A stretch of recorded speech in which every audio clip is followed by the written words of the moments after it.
ನಿಮ್ಮನ್ನು ಯಾರು ಹೇಳಿದ್ರು ಮುಖ್ಯಮಂತ್ರಿ ಮಾಡ್ಲಿಕ್ಕೆ? ನೀವ್ ಆಗ್ಬೇಕಿತ್ತು. ನೀವು ನೀವು ಹೋಗಿ ಕೈ ಕಟ್ಟಿ ಕೂತವ್ರ ನೀವು ಹೋಗಿ ಕೈ ಕಟ್ಟಿ ನೀವೀಗ ನಾವು ಮಾಡಿಸಿದ್ವಿ ನಿಮ್ಮ ದರ್ದಕ್ಕೆ ಬೇಕಾಗಿ ನೀವು ಕುಮಾರಸ್ವಾಮಿ ಬಳಿಗೆ ಹೋಗಿದ್ದು. ನಿಮ್ಮ ದರ್ದಕ್ಕೆ ಬೇಕಾಗಿ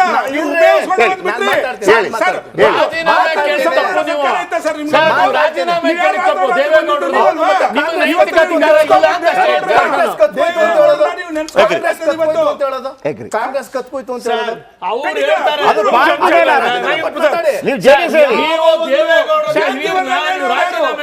ಯಾಕಂದ್ರೆ ನೀವು ಅಧಿಕಾರ ಮಾಡಿದ್ರೆ ಅವರ ಸಪೋರ್ಟ್ ಇಂದ ನಿಮಗೆ ಎರಡು ಸತಿ ಅವ್ರು ಬೇಕಿತ್ತು ಅವ್ರ ಅಧಿಕಾರ ಪಡೆಯಕ್ಕೆ. ಮಂತ್ರಿಗಳಾದ್ರೆ ಸಾಕಷ್ಟು ಎಲ್ಲ ಅನುಭವಿಸಿದ್ರೆ ಇವತ್ತು ರಾಜೀನಾಮೆ ಅದರ ಜೊತೆ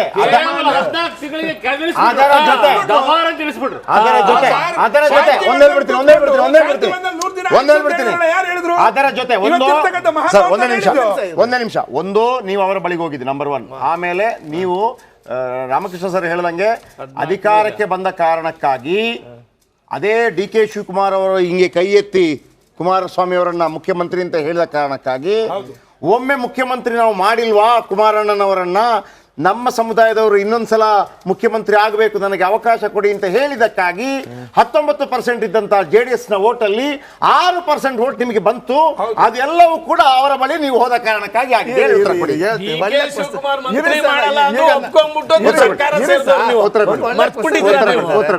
ನಮ್ಗೆ ಯಾವ್ದು ದರ್ದಿತ್ತು ಅಂತ ಒಂದು ಫಸ್ಟ್ ಕ್ವಶನ್ ಕೇಳಿದ್ರಿ.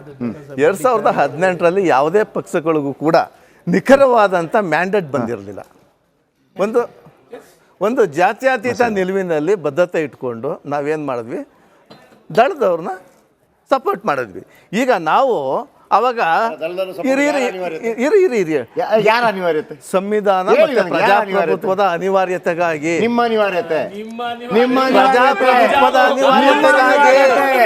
ಪ್ರಜಾಪ್ರಭುತ್ವದ ಅನಿವಾರ್ಯತೆಗಾಗಿ ಸಂವಿಧಾನದ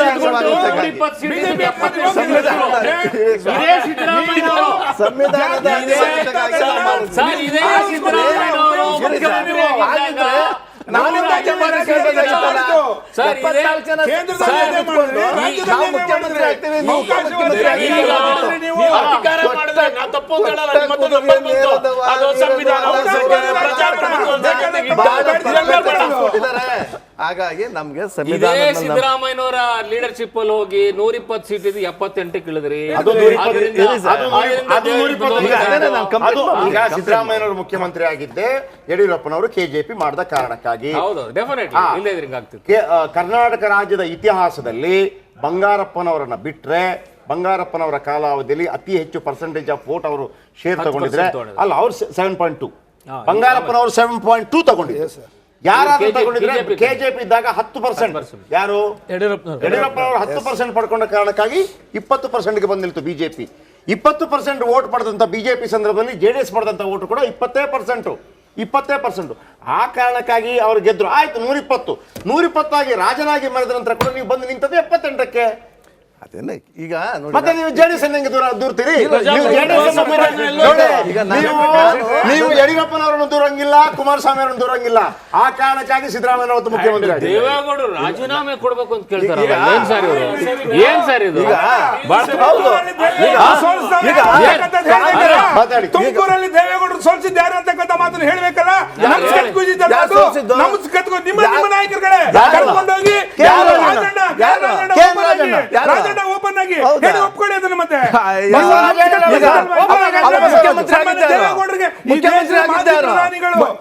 ಮುಖ್ಯಮಂತ್ರಿ ಆಗಿದ್ದಾರೆ. ಸಾಂದರ್ಭಿಕ ಶಿಶು ಅಂತ ಸಾಂದರ್ಭಿಕ ಶಿಶು ಮುಖ್ಯಮಂತ್ರಿ ಆಗಿದ್ದಂತವ್ರು, ಮುಖ್ಯಮಂತ್ರಿ ಆಗಿದ್ದವರು ಒಂದ್ ಕಡೆ ಮಗನ್ನ ಒಂದ್ ಕಡೆ ಮಾಜಿ ಪ್ರಧಾನಮಂತ್ರಿಗಳ ಗೆಲ್ಸಕ್ಕಾಗಿಲ್ಲ ಅಂತ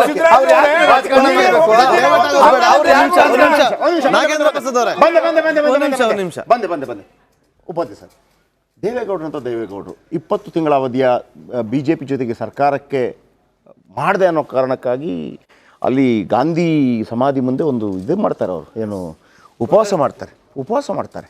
ತಪ್ಪಾಗಿದೆ ನನ್ನಿಂದ ಅಂತ. ಆದರೆ ಕುಮಾರಸ್ವಾಮಿ ಅವರನ್ನಾದರೂ ಒಮ್ಮೆ ಹೇಳ್ತಾ ಇದ್ರು, ಕುಮಾರಸ್ವಾಮಿ ಆ ಕಡೆ ಹೋದ್ರೂ ಹೋಗ್ಬೋದು, ಇವ್ರ ಜೊತೆ ಕೈ ಜೋಡಿಸ್ಬೋದು ಅನ್ನೋಂಥದ್ದು ರಾಜಕೀಯ ವಲಯದಲ್ಲಿದೆ ಚರ್ಚೆ. ಆದರೆ ದೇವೇಗೌಡರದ್ದು ಆ ಸ್ಟ್ಯಾಂಡ್ ಅಲ್ವೇ ಅಲ್ಲ. ಇಂಥ ಅನಿವಾರ್ಯತೆಗೆ ತಂದು ನಿಲ್ಲಿಸ್ತಲ್ಲ ದೇವೇಗೌಡರನ್ನ ಅವರ ಒಂದು ಅಂದರೆ ಸಂಧ್ಯಾಕಾಲದ ಸಂದರ್ಭದಲ್ಲಿ ಎಂಥದ್ದಾಗಿದ್ದಿರ್ಬೋದು. ಇವತ್ತು ಅವರು ನೀವೊಂದು ಮಾತನ್ನು ಹೇಳಿದ್ರಿ, JDS ಎಲ್ಲಿಗೆ ತನಕ ಬಂದು ನಿಂತಂದ್ರೆ ನೀವು ಎಷ್ಟು ಕೊಡ್ತೀರಿ ಅಷ್ಟು ತಗೋತೀವಿ ಅನ್ನುವಂಥದ್ದು.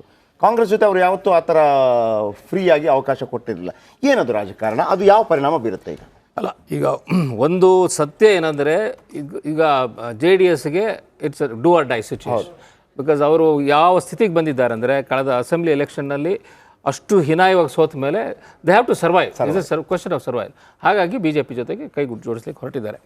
ಆದರೆ ಇವ್ರೇನು ಹೇಳ್ತಾ ಇದ್ರು, ದೇವೇಗೌಡರನ್ನ ನಾವು ರಾಜ್ಯಸಭಾ ಕಳಿಸಿದ್ವಿ, ಅವರು ರಾಜೀನಾಮೆ ಕೊಡಬೇಕು ಅಂತ ಹೇಳಿ. ಅದೊಂದು ಸರಿಯಾದ ಸ್ಟ್ಯಾಂಡ್ ಅಲ್ಲ. ನೀವು ಅವ್ರನ್ನ ಯಾಕೆ ಕಳಿಸಿದ್ರಿ, ಅವರಿಂದ ಏನು ಬೆನಿಫಿಟ್ ಪಡೆದ್ರಿ, JDS ಜೊತೆಗೆ ಸೇರಿ ನೀವು ಸರ್ಕಾರ ಮಾಡಿದ ಸರ್ಕಾರಕ್ಕೆ ಬಂದ್ರಿ, ಇಲ್ಲಿದ್ರೆ ಎಲ್ಲಿದ್ರಿ ನೀವು 2019 ಆದಮೇಲೆ ನೀವು ಈ 78ಕ್ಕೆ ಹೋಗ್ಬಿಟ್ಟು ತಿಪ್ಪೆಗೆ ಹೋಗಿದ್ರಿ. ಇದೇ ಸಿದ್ದರಾಮಯ್ಯನವರು ಮುಖ್ಯಮಂತ್ರಿ ಆಗಿದ್ದಾಗ, ಇದೇ ಈಗ ಸಿದ್ದರಾಮಯ್ಯನವ್ರು ಇಟ್ಕೊಂಡು ನೀವು 20 ಸೀಟ್ ತಗೋತೀವಿ ಅಂತ ಹೇಳ್ತಾ ಇದ್ರಿ ಲೋಕಸಭಾದಲ್ಲಿ. ಸೊ ವಿಲ್ ಸಿ ಎಷ್ಟು ಬರುತ್ತೆ ಅಂತೇಳಿ. ಆದರೆ ಈಗ JDSಗೆ it's a do or die situation. ಹಾಗಾಗಿ ಕೈ ಜೋಡಿಸಿದ್ದಾರೆ. ಮತ್ತು BJP ಜೊತೆಗೆ ಹೋದರೆ ರಿವೈವಲ್ ಮಾಡ್ತಕ್ಕಂಥ ಚಾನ್ಸ್ ಇದೆ. ಆ್ಯಂಡ್ ಕುಮಾರಸ್ವಾಮಿ ಅವರಿಗೆ ಒಂದು ಬಲ ಸಿಗುತ್ತೆ.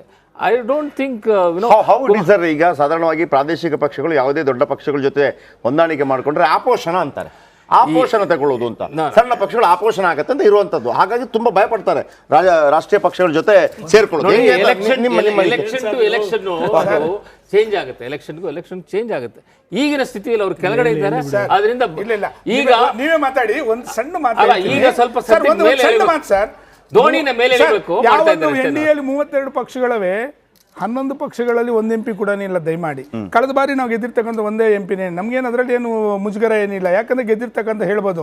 ಆದರೆ ಜಾತ್ಯತೀತ ಜನತಾದಳ ಇತಿಹಾಸ ತಗೊಳ್ಳಿ, ನಾವು ಯಾವಾಗಲೂ ಕೂಡ ಸಂಪೂರ್ಣ ಬಹುಮತ ಬರದೇ ಇರುವಂಥ ಸಂದರ್ಭದಲ್ಲಿ ಶ್ರೀಮಾನ್ ದೇವೇಗೌಡರು ಯಾವ ಸಂದರ್ಭದಲ್ಲಿ ದೇಶದ ಪ್ರಧಾನಿ ಆದಂಥ ಸಂದರ್ಭದಲ್ಲಿ ಯಾವ ರೀತಿ ಸರ್ಕಾರವನ್ನು ಕೊಟ್ಟರು, ಕುಮಾರಸ್ವಾಮಿಯವ್ರಿಗೆ ಎಷ್ಟು ಸೀಟ್ ಇತ್ತು, ನಾವು ಸಮ್ಮಿಶ್ರ ಸರ್ಕಾರ ಮಾಡೋಂಥ ಸಂದರ್ಭದಲ್ಲಿ ಎಂಥ ಸರ್ಕಾರವನ್ನು ಕೊಟ್ವಿ. ಜಯಪ್ರಕಾಶ್ ಶೆಟ್ಟರೆ, ಒಂದೇ ಒಂದು ಮಾತನ್ನು ಹೇಳ್ತಾ ಇದ್ದೀನಿ, ಇವತ್ತಿನ ಪರಿಸ್ಥಿತಿಯಲ್ಲಿ ನಾವು ಯಾರ ಜೊತೆ ಸರೆಂಡರ್ ಆಗೋ ಪ್ರಶ್ನೆ ಇಲ್ಲ. ಈ ದೇಶದ ಹಿತ ಮುಖ್ಯ. ಇವತ್ತಿರ್ತಕ್ಕಂಥ ಒಂದು ಸಿಚುವೇಶನಲ್ಲಿ ಆಯಿತು, ಕಾಂಗ್ರೆಸ್ಸಲ್ಲಿ ಹೇಳ್ತಾರೆ INDAಯಲ್ಲಿ ಯಾರು ಇವತ್ತು ಪ್ರಧಾನಿ ಅಭ್ಯರ್ಥಿ ಹೇಳಿ ನೋಡೋಣ, ಯಾರಿದ್ದಾರೆ ಇವತ್ತು ಈ ದೇಶವನ್ನು ಈ ಒಂದು ಸಂದರ್ಭದಲ್ಲಿ ಈ ಸಿಚುವೇಶನ್ನಲ್ಲಿ ನಡೆಸಬೇಕು ಅಂತಂದರೆ ಶ್ರೀಮಾನ್ ನರೇಂದ್ರ ಮೋದಿ ಅಂತ ಒಂದು ದಿಟ್ಟ ಹೆಜ್ಜೆ ಇಡ್ತಕ್ಕಂಥ ಒಂದು ವ್ಯಕ್ತಿತ್ವವನ್ನು ಇವತ್ತು ನಾವು ನಂಬಿ ಅಲ್ಲ ಅವ್ರ ಜೊತೆಲಿ ಹೋಗಿದ್ದೀವಿ ಅಂತಕ್ಕಂಥದ್ದು ಬಿಟ್ಟರೆ ಯಾವುದೇ ಕಾರಣಕ್ಕೂ ಸರೆಂಡರ್ ಅಂತಕ್ಕಂಥ ಪದ ಇಲ್ಲವೇ ಇಲ್ಲ. ಶ್ರೀಮಾನ್ ದೇವೇಗೌಡರು ಒಂದ್ಸತಿ ಮಾತು ಕೊಟ್ಟರೆ ಅವ್ರ ಜೀವನದಲ್ಲಿ ಯಾವತ್ತೂ ತಪ್ಪಿಲ್ಲ. ಇವತ್ತು ಆ ಮಾತಿಗೆ ಸ್ಟಿಕನ್ ಆಗಿದ್ದಾರೆ.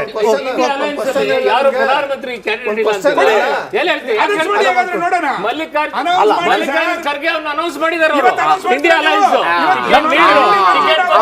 ಇದು ಪ್ರಶ್ನೆ ಅಲ್ಲ. ಈಗ ಇಲ್ಲ ಒಂದು ಬಂದೆ